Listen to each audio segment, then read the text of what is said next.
نہ جانے مسائل تو علماء سے پوچھیں، یہ حکم مبین ہم کو رب سے ملا ہے، ہم کو رب سے ملا ہے۔ جی پیارے بھائی، آپ نے سوال فرمایا ہے کہ جیسا کہ حکم ہے کہ اوجڑی نہیں کھانی چاہیے،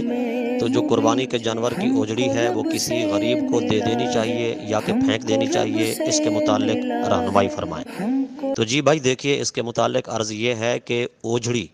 کھانے کو علماء نے، فقہا نے مکروہ تحریمی قرار دیا ہے۔ البتہ یہ ہے کہ کچھ علماء اسے جائز بھی کہتے ہیں، اور وہ اس وقت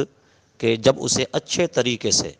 گرم پانی کے اندر اس قدر بوائل کیا جائے کہ اس کا اوپر والا چھلکا جو تولیہ کی صورت میں شکل میں ہوتا ہے وہ بالکل اتر جائے، نیچے بوٹی رہ جائے، تو اسے استعمال کیا جا سکتا ہے۔ مگر عام طور پر لوگ اس طرح کرتے نہیں ہیں۔ اگر اس طرح کھانا چاہیں تو کھائی جا سکتی ہے کہ گرم ترین پانی کے اندر اسے 2-3 بار بوائل کریں کہ چھلکا اتر جائے اوپر والا، اسے ادھیڑ دیا جائے تو پھر کھایا جا سکتا ہے، ورنہ اسے پھینک بھی سکتے ہیں، کسی انتہائی غریب کو بھی دے سکتے ہیں۔ وہ کئی مہینوں اور سالوں بعد گوشت کا منہ دیکھتے ہیں تو ان کو بھی دے سکتے ہیں تاکہ ان کی ضرورت پوری ہو جائے۔